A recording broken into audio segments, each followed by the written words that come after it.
Hi friends, आज आपण bullish हरामी कॅन्डलस्टिक पॅटर्नचा यूज करून स्टॉक्समध्ये किंवा इंट्राडे मध्ये ट्रेड कसं घ्यायचं हे बघणार आहोत.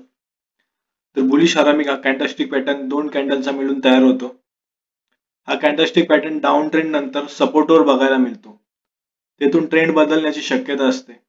यामध्ये पहिली कॅन्डल ही रेड कलरची असते आणि तिची साईज ही मोठी असते. त्यानंतर एक ग्रीन कॅन्डल तयार होते. तिची बॉडी ही रेड कलरच्या बॉडीमध्ये सामावलेली असते. याचा अर्थ आता डाऊन ट्रेंड आता संपलेला आहे. त्यानंतर तिथे इन्व्हेस्टर मार्केटमध्ये परत आलेले आहेत आणि तेथून मार्केट अपसाइडला जाण्याची शक्यता आहे. या कंडिशन मध्ये एंट्री कुठे करावी? तर रेड कॅन्डलच्या वर जर एखादी ग्रीन कॅन्डल क्लोज झाली तर तिथे आपण बाय साइडला एंट्री घेतो आणि रेड कॅन्डलच्या लोच्या खाली आपण स्टॉप लॉस लावतो. आता बुलिश हरामी कॅन्डलस्टिक पॅटर्न या कॅन्डलस्टिक पॅटर्न वर आपण ट्रेड घेताना चार्ट मध्ये कोणत्या कॅन्डल्स वर्क करतात आणि कोणत्या कॅन्डल्स वर्क करत नाही आपण बघूया. तर या ज्या फर्स्ट 3 कॅन्डल आहेत त्या जर आपल्या चार्टवर दिसल्या बुलिश हरामी कॅन्डलस्टिक पॅटर्न त्याचं सेम हीच कॅन्डलस्टिक पॅटर्न तयार होत नाही. काही कॅन्डल ना वीक तयार होतात. त्याच्यामुळे या कॅन्डल्स वर आपण ट्रेड घेऊ शकतो, पण या चौथ्या कॅन्डलवर आपण ट्रेड घेण्याचे टाळावे, कारण या ग्रीन कॅन्डलचे विक्स पहिल्या रेड कॅन्डलच्या वरती क्लोज झालेले आहेत. त्याच्यामुळे ही कॅन्डल चार्टवर वर्क करत नाही. ते आपण येणाऱ्या चार्टवर बघूया. तर टाटा कन्झ्युमर प्रोडक्टचा स्टॉक्स आहे. यामध्ये डाऊन ट्रेंड चालू होतं.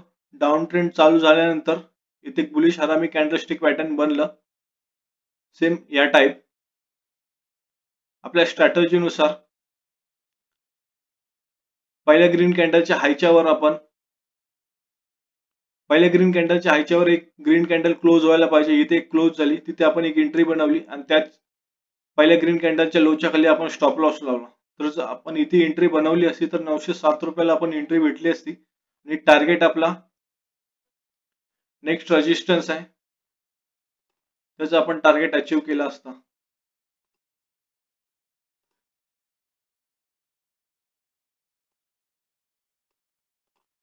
एवढं आपलं 907 ला एंट्री आणि एक्झिट आपली 977 70 पॉईंटचा प्रॉफिट आपण गेन केला असता. त्यानंतर जाऊया चंबर फर्टिलायझर या स्टॉक्स मध्ये प्राइस सपोर्टवर ऍक्ट करत होती. सपोर्टवर बुलिश हरामी कॅन्डलस्टिक पॅटर्न बनलं. आपल्या स्ट्रॅटेजीनुसार रेड कॅन्डलच्या वर एक ग्रीन कॅन्डल क्लोज होण्याची आपण वाट बघितली. तिथे वरती ग्रीन कॅन्डल क्लोज झाली, आपण तिथे एंट्री बनवली असती आणि पहिल्या रेड कॅन्डलच्या खाली स्टॉप लॉस लावला असता तर इथे आपली एंट्री बनली असती 407 रुपयाला आणि टार्गेट कोणता अचीव केलं असतं तर नेक्स्ट रेजिस्टन्स. आता नेक्स्ट रेजिस्टन्स कोणता? इथून जर मार्केट डाऊन साइडला येत होतं, हा रेजिस्टन्स जर ऍक्ट केला असता तर इथून 460 ला एंट्री आणि टार्गेट आपलं 514 एवढं पॉइंट आपण अचीव केले असते. त्यानंतर कॅनफिन होम्स या चार्ट मध्ये प्राइस डाऊन ट्रेंडला होती आणि सपोर्टवर पण ऍक्ट करत होती. हा एक सपोर्टवर बुलिश हरामी कॅन्डलस्टिक पॅटर्न बनलं. आपल्या स्ट्रॅटेजीनुसार पहिल्या रेड कॅन्डलच्या वर एक ग्रीन कॅन्डल क्लोज व्हायला हवी, आपण तिथे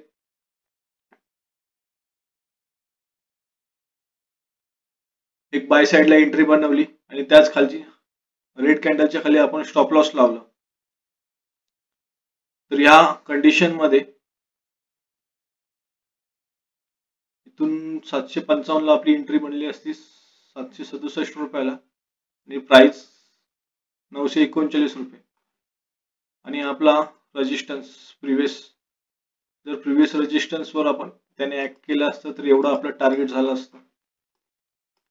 एंट्री बनली होती 765 रुपयाला आणि आपले एक्झिट 909 रुपये. किती पॉईंटचं टार्गेट झालं असं ते बघा. त्यानंतर HDFC लाईफ इन्शुरन्स मध्ये प्राइस डाऊन ट्रेंड मध्ये होती. डाऊन ट्रेंड मध्ये झाल्यानंतर डाऊन ट्रेंड मध्ये एक बुलिश हरामी कॅन्डलस्टिक पॅटर्न बनले. आपल्या स्ट्रॅटेजीनुसार एक next green candle first red कॅन्डलच्या हायच्या वर ओपनच्या वर क्लोज व्हायला पाहिजे होती. ते ओपनच्या वर क्लोज झाली. तिथून आपली बाय एंट्री बनली असती 562 रुपयाला आणि टार्गेट नेक्स्ट रेजिस्टन्स 639. हे आपलं नेक्स्ट टार्गेट बनलं असतं. तर या कॅन्डलस्टिक पॅटर्नचा यूज करून ट्रेड घेण्यासाठी आपला भरपूर चार्टचा सराव करायला लागेल.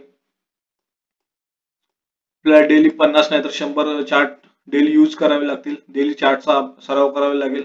चार्ट कसे बघायचे, ट्रेडिंग चार्टवर स्टॉक स्क्रीनर आहे, इथून आपण प्रत्येक स्टॉकचे चार्टचं अनालिसिस करू शकतो. तर या व्हिडिओमध्ये एवढंच. भेटूया नेक्स्ट व्हिडिओमध्ये.